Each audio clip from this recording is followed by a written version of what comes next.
Entonces, 30% de los niños van a ser estreñidos. Es algo que pueden decir. El 25% de las consultas de gastropediatría vienen por estreñimiento. Y el 3 al 5% de la consulta a pediatría vienen por estreñimiento. Lo más común es que se estreñan en la edad preescolar. Y no hay una prevalencia de género, es decir, varones y mujeres estreñen igual. Siguiente, por favor. Voy a hablarles sobre todo de constipación funcional. Hay 3 periodos fundamentales donde el niño se puede estreñir. 1, cuando empiezan a comer, o sea, la alimentación complementaria. 2, cuando empiezan a controlar esfínteres, cuando empiezan a ir al baño o dejar el pañal. Y 3, cuando empiezan a ir a la escuela. El hecho del cambio de la casita, del vecino, del entorno familiar, a un entorno donde tienen que usar un baño compartido, con gente que recién van a conocer, de repente no les dan permiso para el baño. Entonces es un momento importante donde el niño se estreñe. Siguiente, por favor.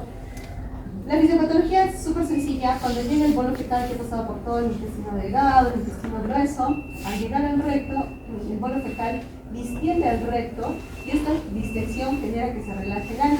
Entonces, este reflejo se llama el reflejo rectoanal y es un reflejo normal. Después que llegue el estímulo o el bolo fecal al ano, el esfínter anal interno, que es el que está vertical, es un esfínter de músculo liso y es involuntario, es decir, que sí o sí cuando llegue el bolo se va a relajar. Entonces ahí genera el deseo de defecación. Si el paciente o la persona o el niño desea evacuar y está en las condiciones adecuadas, va al baño, relaja de manera voluntaria el esfínter anal externo que es estriado y sale la popó. Pero si el paciente no se encuentra en su casa o en un lugar donde desea evacuar, al sentir el deseo de defecación va a contraer de manera voluntaria el esfínter anal externo y cesa el deseo de defecación. Entonces esas popós que llegaron hasta allí se van a quedar porque no van a salir y al quedarse aquí van a hacer que se deshidraten más, condicionando un círculo vicioso. Llevan heces frescas, el niño lo aguanta porque teme que le va a doler, entonces se deshidrata y se vuelve un círculo vicioso que tenemos que vencer. Siguiente. Acá un poco más de lo mismo, el bolo fecal, el deseo de fecal que relaja el anito, el esfínter anal interno, recuerden que es involuntario y el externo es el voluntario que nos da la continencia. Siguiente. En estas 3 imágenes vemos en el A, que es un paciente con un hábito respiratorio, un hábito intestinal normal, vemos un diámetro adecuado del intestino grueso, el sigmoides y del recto. En la figura B vemos que ya las heces se están acumulando. Los colores varían porque a medida que las popós se acumulan, estas empiezan a tomarse un poco más oscuras. Y en la figura C vemos que el recto ya está distendido al igual que en la B, pero vemos una imagen de color mostaza que es como líquida y eso es lo que sucede. El paciente que realiza las deposiciones normales llegan las heces formadas de las formas que les conocemos y salen de la misma manera. En la parte B, como ya se están acumulando, el niño va a seguir alimentándose, por lo tanto va a seguir generando un bolo fecal, pero al no poder pasar por las heces duras de abajo, los que lleguen más líquidas van a pasar por los costaditos y van a ocasionar lo que es la encopresis o los ensuciamientos o rebosamientos del niño estreñido. Siguiente. Para esto, chicos, es importante conocer los patrones de defecación normal, porque recuerden que no es lo mismo evaluar a un recién nacido que evaluar a un niño a los 4 años. Recuerden que los lactantes, hasta más o menos los 3 mesecitos, dependiendo del tipo de dieta que sigan, van a ser los patrones defecatorios. Por ejemplo, un paciente que recibe lactancia materna exclusiva puede hacer deposiciones tan frecuentemente como después de cada lactada, o sea, puede ser 10, 12 deposiciones al día y es normal. O puede ser tan distante como una popó cada 10 días, incluso algunas bibliografías nos dicen hasta 21 días, ¿ya? O sea, está reportado como normal con lactancia materna exclusiva, siempre y cuando las popós salgan blandas, no haya molestias digestivas y no haya alteración de crecimiento post-menstrual. Si está así, son patrones normales. Regresa, por favor. En el caso del paciente con lactancia mixta, puede ser tan normal que haga 3 a 4 veces al día o que haga una vez cada 3 o 4 veces. ¿Ya? Entonces, la idea es, más que frecuencia, para que no se memorizzen o no se confundan en los hábitos defecatorios de los lactantitos pequeños, ustedes vean consistencia. Si hace cada 2 o 3 días, pero las hace blandas y no hay molestias, está bien. Si hace varias veces al día, pero las hace blandas y no hay molestias, está bien. Entonces, más que frecuencia en este grupo etario, vemos consistencia. Y ya cuando vamos llegando a los 2 o 4 años, ya se pone un hábito más regular similar al del adulto. A los 2 años realizan alrededor de 2 veces al día y a los 4 años una vez al día. Siguiente, por favor. Entonces, como en toda patología que estudiamos, tenemos que primero hacer una historia clínica adecuada del paciente y luego el examen físico. Estas son una de las causas más comunes de estreñimiento en el paciente pediátrico. Recuerden que el 90% son estreñimientos funcionales, es decir, que no hay una causa bioquímica o orgánica que explique el estreñimiento. Y un 10% van a ser las causas patológicas.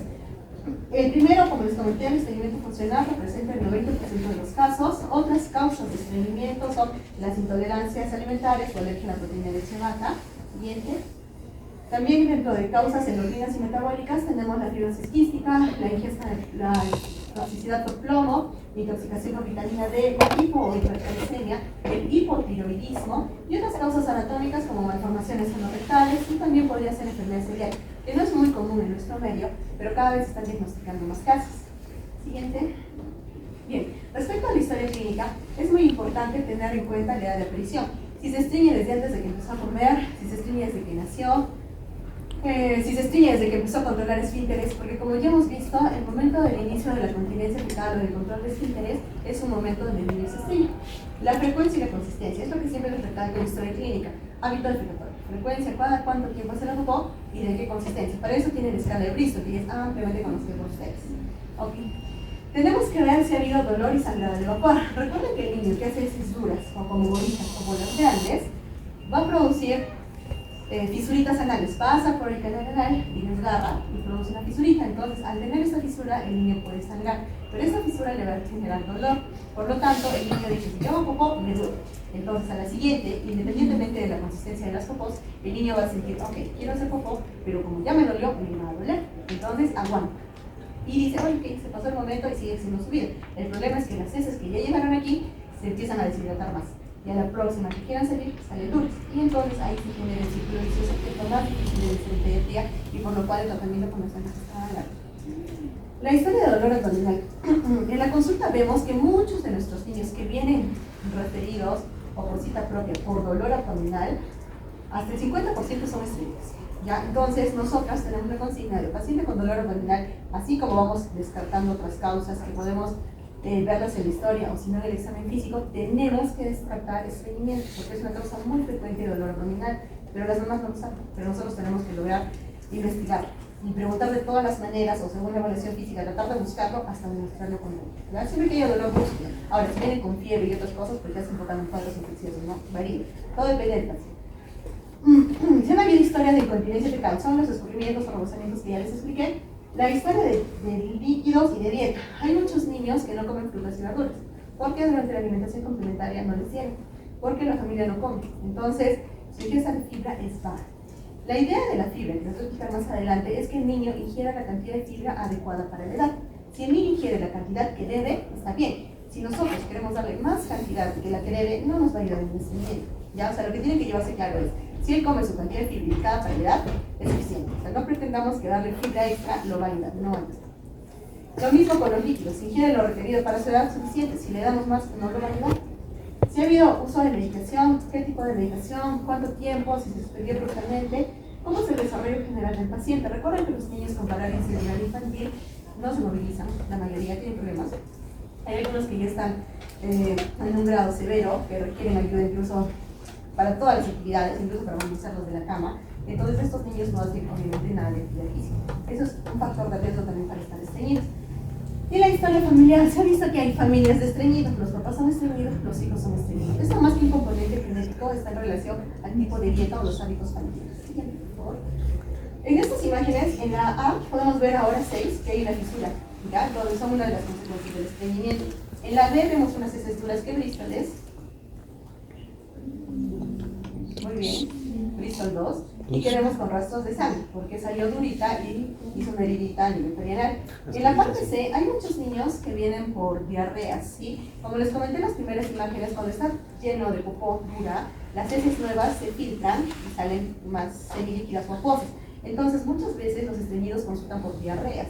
Entonces, cuando estas diarreas están en la ropa interior del niñito, están en constante contacto con su piel, en este caso de la región glútea, y crearon estas lesiones a raíz de estas popós rebosadas que tuvieron el paciente. Y en la imagen D es una postura de retención. Los niños, cuando son estreñidos crónicos y cuando saben que les dolió y quieren aguantar o cesar el deseo de defecación, empiezan a hacer algunas posturas. Por ejemplo, pararse en las juntas esconderse detrás de la cortina, cruzar la pierna sobre la otra, ponerse rejitos, apoyarse en un sillón. La idea es tratar de que se pase ese deseo y sigue su vida. Entonces los papás se dan cuenta y nos dicen, sí, yo lo veo que desde hace unos meses, cuando quiere hacer popó se pone rojito, puja, se pone nervioso, ansioso, se esconde. Y luego hace, no lo hace. Y entonces ya nos damos cuenta de que esas son posturas retentivas. Y eso es algo que también debemos mejorar en el manejo del estreñimiento. ¿Entienden? Entonces, como les dije, la mayoría de estreñimientos son funcionales, ¿sí? Pero si nosotros tenemos un niño con estreñimiento y algún signo de alarma, ya tenemos que empezar a buscar otras cosas. Por ejemplo, si tiene un niño que para nosotros es estreñido, pero tiene fiebre, está con la infección. Entonces tenemos que buscar y manejar la infección. Si tiene, por ejemplo, vómitos biliosos, estamos sospechando que está obstruido, ¿no es cierto? Si hay lesiones a nivel perianal, si tiene falla de crecimiento, si tiene popos con sangre, entre estos. Siguiente, por favor. La famosísima escala de Bristol, que ya todos se la conocen, para recordarles, 1 y 2 estreñidos, 3 y 4 normales, 5, 6 y 7 diarreas. En la primera columna hablamos de los términos generales, y en la segunda es una adaptación para términos como para que los niños puedan entenderlos, ¿no? Por ejemplo, en la tipo 1 dice, ese es como el conejito, en la 2 como un racimo de uvas, la 3 como una mazorca de maíz. En realidad nos ayuda mucho porque hay niños que sí saben, hay niños que no, pero los papás tampoco. Entonces les preguntamos cómo hacen, lo que es el papá voltea y mira al niño y dice, ¿cómo haces? Entonces no nos ayudan. Por eso, cuando tenemos esas dudas, lo que hacemos es enseñar el tamarino, porque es la manera más evidente que podamos saber cómo hacen las cosas. Siguiente, por favor. Entonces, ya en el examen físico es importante, como en toda la población pediátrica, evaluar los parámetros de crecimiento. Si hay alguna alteración de crecimiento y desarrollo, debemos suponer que algo más está pasando y tenemos que intervenir. La exploración abdominal, sobre todo para buscar masas o fetalomas o cola cólica o masa fecal palpable. Generalmente nos encontramos en cocina izquierda, pero podrían estar diversas en todo el abdomen y suelen ser como bolas. A veces son muy concéntricas e incluso a veces nos pueden referir como tumoraciones abdominales. Así en la historia clínica, en los exámenes adecuados, varios de ellos han terminado siendo fetalomas. Manejamos el estreñimiento y desapareció el tumor. ¿Ya? La inspección de la región perianal para ver si es que hay mechón de pelo, si es que hay hoyuelo, cositas, porque eso nos habla de que podría haber una disminución de la columna. La ubicación del ano, recuerden que el ano anterior se asocia también con estreñimiento. Más adelante les explico más o menos a qué me refiero con esto. La función motora y sensitiva, que podría estar también en relación a alguna alteración de la columna vertebral. Y el examen rectal digital, como les comenté, la sonografía abdominal, solo cuando nos va a ofrecer algo más. Si no, no lo hacemos. Por ejemplo, en el caso de ustedes de Hirschsprung, si nosotros hacemos el tacto rectal y retiramos abruptamente y salen como un chorro las heces o los gases, ¿cómo se llama el signo? El signo del script o el chorro positivo. Ya es un diagnóstico de suceso de Hirschsprung, no es confirmatorio. Siguiente. Entonces, este es el índice anogenital que les hablaba respecto al ano anterior. Realizamos una relación entre la distancia de la ginestetal hacia el ano y luego la ginestetal hacia el coxis.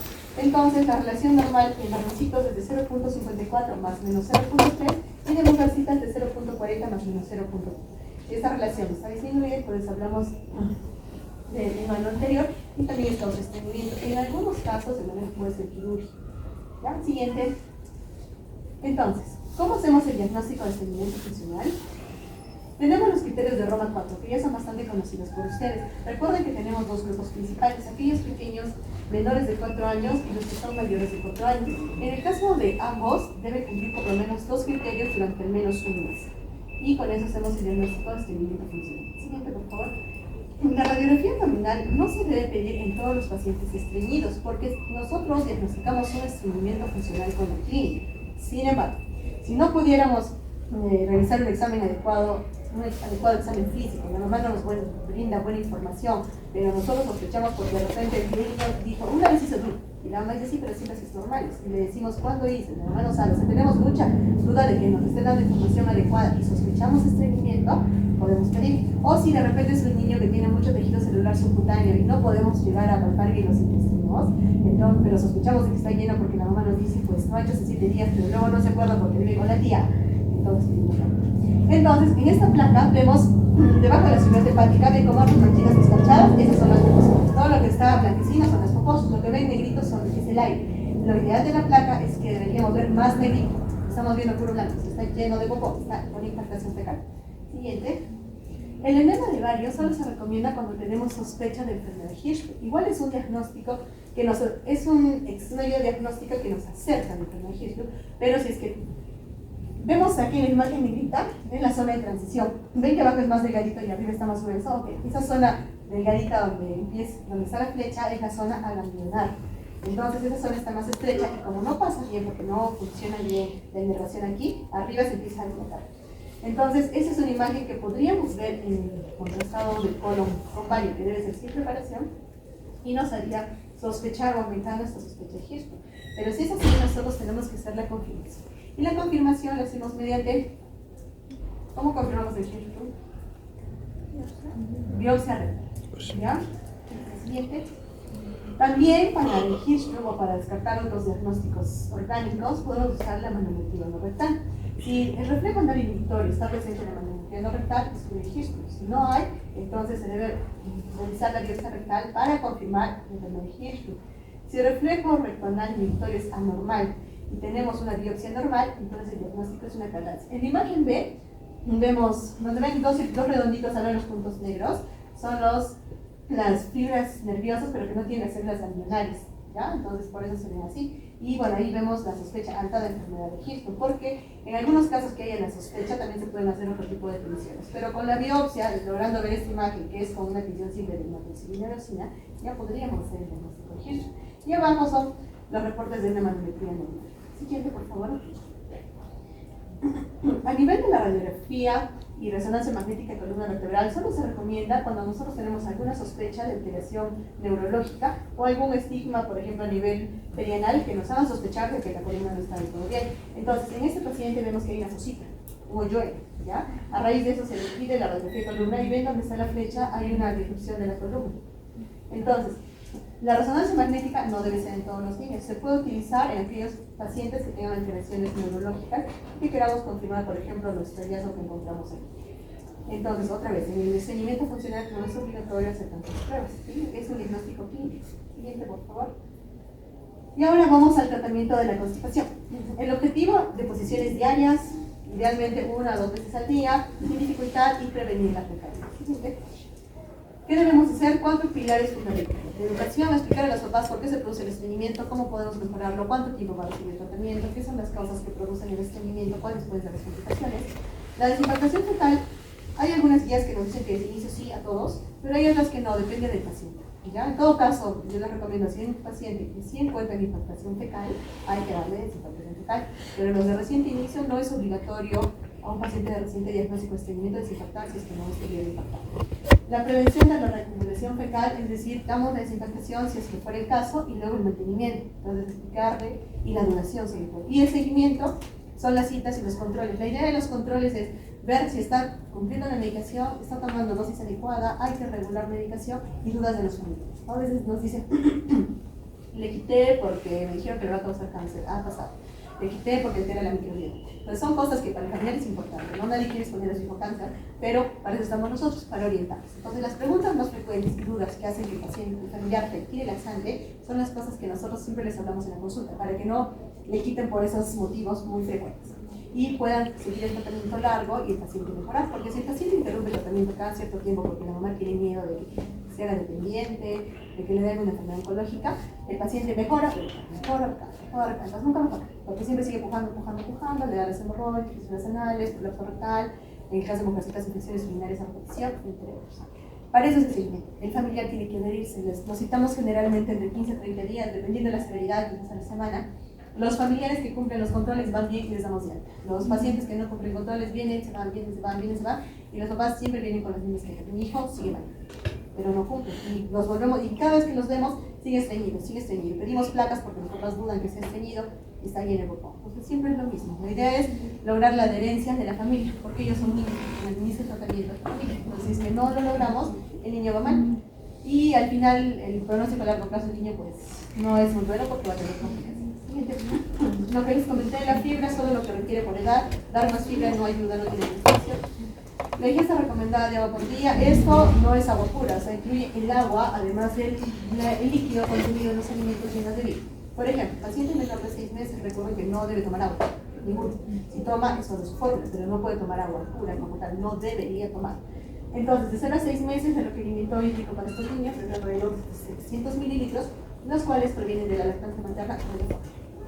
De 7 a 12 meses, son 800 mililitros, que va a estar en la leche, pero como este niño ya come, también en los alimentos y bebidas complementarias, de 1 a 3 años, alrededor de 1.200 mililitros, de 4 a 8 años, 1.700, en los 14 a 18, depende si es varón o mujer, por ejemplo, las niñas, alrededor de 2.300, y los niños, 3.300.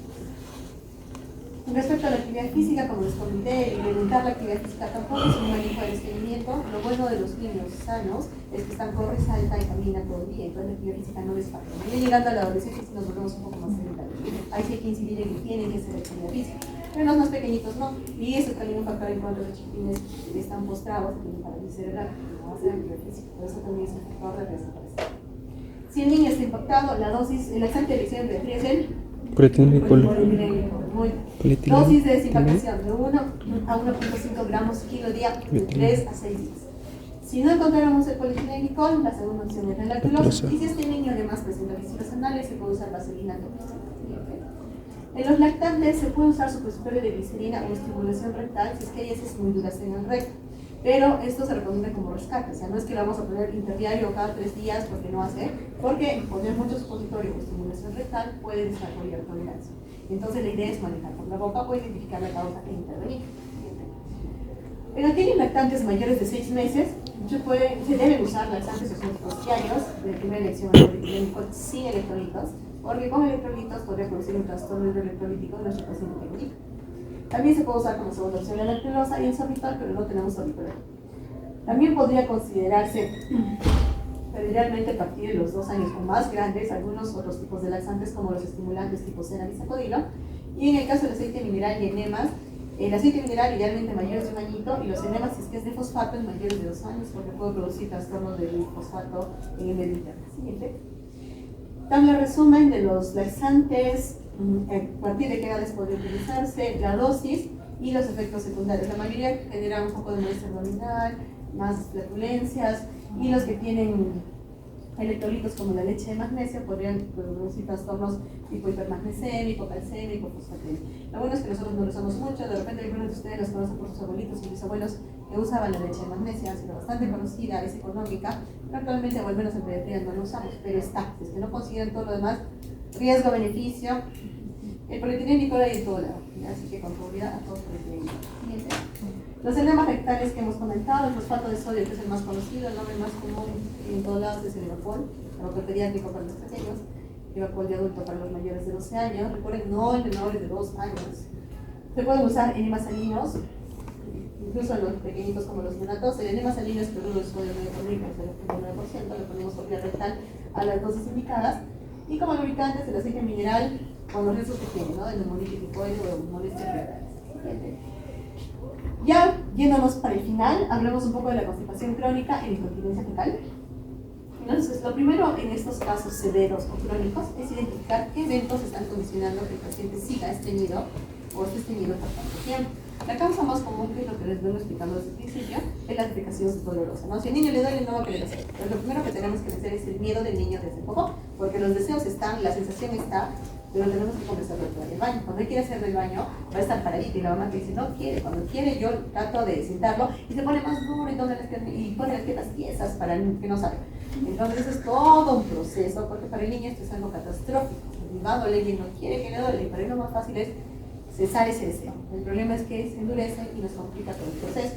Eso es lo que demora más al inicio, convencer al niño de que puede ser tranquilito y no le va a doler.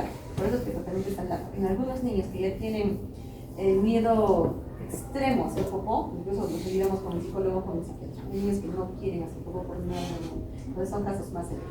Otro, el miedo de ir al baño en la escuela. De repente comparten el baño con alumnos más grandes y les da miedo entrar, se burlan. También no es el baño de su casa, no tienen la comodidad del baño, les da miedo, no les dan permiso, también un factor. El tratamiento inadecuado, como les comenté, lo ideal es elegir polietilenglicol. Hay muchos colegas, incluso médicos que está bien. El problema es la duración. Algunos les dicen, ok, dale mamá 3 días y le quitas. Otros le dicen, ya, cuando hagan un pozo le quitas. Otros le dicen, no más de 1 semana, le quitas. Otros le dicen, continúa y vas al gasto. La cita con el gasto fue entre 3 y 5. Entonces, los tratamientos inadecuados, sobre todo por periodos muy cortos. Recuerden que el manejo del estreñimiento es fundamental. Pueden ser meses o años de paciente. Por eso es que en cada control de seguimiento nosotros regulamos según cómo esté yendo. Por eso es importante que el paciente siga en los controles. Si no sigue, lo va a quitar en algún momento, porque o sea, no sabemos cómo va, la mamá no sabe cómo debe manejarlo a largo plazo. Entonces tiene que venir a controles. Si no viene a controles, no va a venir. El desete precoz de laxantes, que es lo mismo que les comenté, ¿no? 1 semana, 2 semanas, un interdiario y le quitas. Empiezas con, no sé, un sobre, en 1 semana medio, cuarto y le retiras. O sea, no hace un control, pero las indicaciones no son las correctas. Y el otro, falta de tiempo para ir al baño, ¿no? De repente está en el colegio y le decimos, ¿por qué no vas al baño? Tienes que ir después de comer. Porque tengo taller y solo tengo 15 minutos para almorzar, termino de almorzar, tengo que ir al taller y luego llego a la casa. También son factores. Entonces, en estos casos, lo que nosotros recomendamos como parte del manejo en el niño que ya va al baño es que debe sentarse de 5 a 10 minutos después del desayuno, almuerzo y cena. Más de 10 minutos no ayuda, pues no lo puedo mandar todo el día, no más que dice, pero yo les hice hasta 30, no tiene sentido. Más de 10 minutos, si no hizo, no va a ser. Y tiene que ir concentrado al defecar. No puede ir con el celular o con una revista, tiene que ir a hacerlo.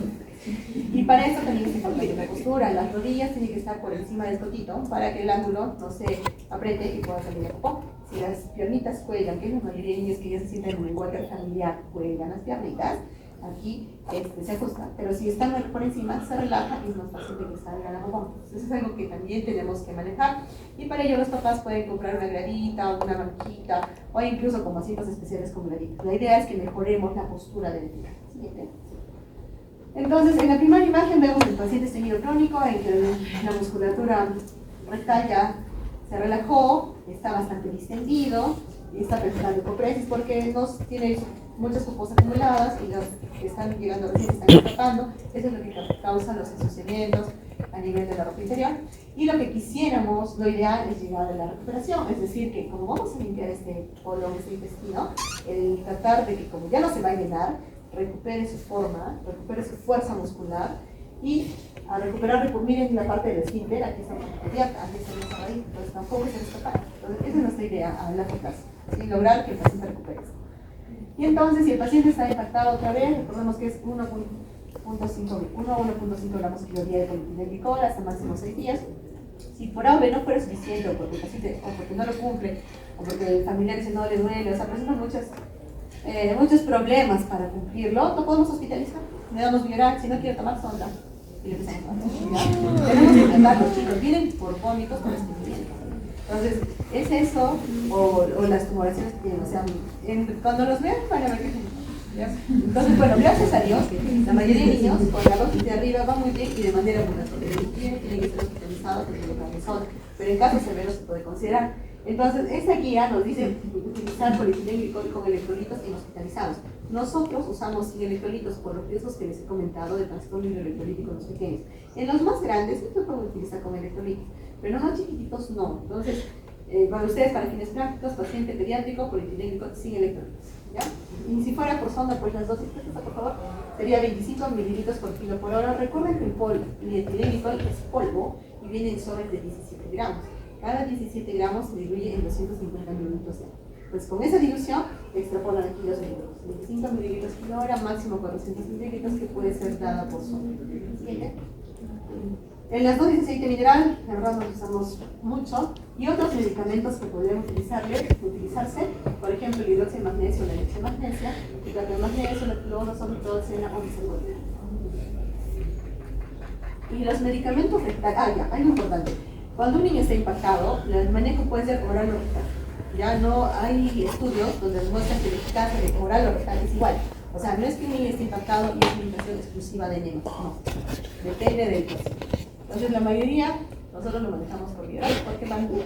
Pero hay niños que llegan por emergencia, por un dolor muy intenso o no hacen popos, por ejemplo, 10 días, ya deben tener unas popos bastante duras. Entonces, mientras haga efecto laxante, el polietilenglicol puede demorar. El efecto no es inmediato, porque si le damos hoy dosis de desinfectación, no hace. Mañana dosis de desinfectación, no hace. Recién al tercero o cuarto. Algunos hacen al segundo, pero ya tiene un día de que va a seguir con las molestias. Entonces, en ese caso, se podría considerar el enemigo, como para quitar la presión de la parte distal y lo demás pueda fluir. ¿Ya? Entonces, pero no en todos los casos, la mayoría van bien con vía oral. Depende de cada paciente. El enema salino otra vez, acá las dosis son un poco más altas, hasta 10 o 15 mililitros por kilo. Los enemas de fosfato, que es lo que les comenté, las indicaciones y dosis. Y en caso de niños mayores, quizás podría usarse bisacodyl supositorio. Y en los casos pequeñitos, niños pequeños o lactantes menores, si vamos a usar algún supositorio, puede usarse expositorio del bisacodyl. Y como parte importantísima del manejo es la modificación del comportamiento. Lo que les comenté, sentarse en el baño 5 o 10 minutos, desayuno, almuerzo y cena. Si no puede por el colegio desayuno y almuerzo, tiene que sentarse en la cena. Y los feriados y días no laborales, los 3 tiempos de comida. Recuerden que después de comer se activa el reflejo gastrocólico, que es el reflejo más manifiesto de los bebitos, ¿no? Que lactan a su popó. Entonces, los demás grupos etarios también está el reflejo gastrocólico. Uno come y está más activo, y es un momento ideal para evacuar. Por eso es que los mandamos al baño después del desayuno, almuerzo y cena, porque es un momento oportuno en donde podrían salir las popós sin tantos pasos. El sistema de recompensa es importante. Por ejemplo, les hacemos un calendario, lo pegamos en la pared y decimos, ok, el día se echa popó, muy bien, una carita feliz, y que va y pegue su sticker. Entonces ya solo con la emoción de pegar su sticker va a jugar, ¿no? Entonces es importante. Son sistemas que funcionan en los grupos, entonces tiene que valerse de todo, chicos. O de repente no se puede una pegatina, una revista. Con los premios también. Entonces tenemos que ver todo, pero tenemos que ayudarnos. Es un manejo largo, pero sí se puede. Y el monitoreo. En la imagen que tenemos allí es un calendario de esos que también les pedimos a los papás. Por ejemplo, ¿no? Dice domingo primero. En la mañana, lavas que hizo, en el mediodía hizo, en la noche la hizo. Toma la medicación, sí. Por ejemplo, el martes 3. No hizo en la mañana y el mediodía, tomó la medicación, pero hizo este estudio. Entonces, todo eso nosotros evaluamos en la consulta y vemos cómo va, si ha habido muchos días en que, por ejemplo, ha dejado de ser 2 días y no va, no está mal. Por eso es importante para nosotros las fotos y el calendario de Excel. Siguiente. Lo que les comenté, la postura durante la defecación. No es correcto que esté sin un ángulo de 90 grados como el primero. En general, nuestros niños generalmente juegan los pies. Esto es una regla. Lo ideal es como el ven, que deben estar las rodillas por encima del rodillo, porque ahí se mejora el ángulo pectoral y salen las popós de manera más fácil. Entonces, si es que el niño no llega, hay que ponerle una banquita o algo que le pueda ayudar a levantar las piernas. Finalmente, bueno, ya casi para terminar, los prebióticos, hay algunos que dicen que sí pueden ayudar, por ejemplo, la lactosa, la inulina, que está en estudio, pero tiene más evidencia que los probióticos. Los probióticos, todavía no hay un probiótico que tenga evidencia suficiente que nos ayude en el estreñimiento. Sin embargo, hay uno que tiene varios estudios que está ahí, pero todavía nada concluyente, que es bien conocido. Pero como no hay nada concluyente, no se lo tiene. Y bueno, lo más importante de toda la clase, chicos, esto es más orientativo, si es que tienen familiares, niños pequeños o en edad pediátrica estreñidos. ¿Cuánto tiempo debe recibir un niño la terapia médica? No hay ensayos clínicos aleatorizados que hayan investigado una duración óptima. Sin embargo, los expertos recomiendan que el mantenimiento debe ser por lo menos 2 meses, después de que los síntomas se hayan resuelto, por lo menos durante un mes. Y este retiro debe ser gradual, no podemos quitar de manera abrupta. O sea, no es que mejora y ya no no, hay que bajarlo de poquito, y eso nos tarda. Mientras más tiempo sea estreñido el niño, más tiempo es el tratamiento. Entonces, si un niño acude con nosotros con un mes de estreñimiento, perfecto, probablemente el tratamiento sea un si acude con nosotros con una historia de 8 o 9 años de estreñimiento, el tratamiento será alrededor de un año. Ya todo depende de cómo vaya y de la adherencia al tratamiento, porque si cada vez que la mamá la retira, empezamos a quitar. ¿Ya? Y eso es un problema para los pacientes, para el general y para nosotros, porque siempre vienen que no mejora, pero no va a ser entonces no va a mejorar. Y otra cosa importante, recuerden que un momento donde el niño se estreñe es cuando está iniciando el control de esfínteres, o sea, cuando está haciendo la continencia fetal, cuando empieza a ir al baño por dejar el pañal. Entonces, si la mamá nos da a un niño de 3 años que es estreñido y además nos dice que le está enseñando a dejar el pañal, que es un muy mal momento, porque este momento de que deje el pañal ya de por sí es un momento estresante que muchos niños se estreñen aquí y encima es estreñido, entonces no entrenamos para retirar el pañal cuando el niño se estreñido. Sí, tenemos que destacar, primero manejar bien el estreñimiento, luego la mamá puede retomar y enseñarle a retirar. Muy bien, chicos, eso es todo. Gracias. ¿Tienen algún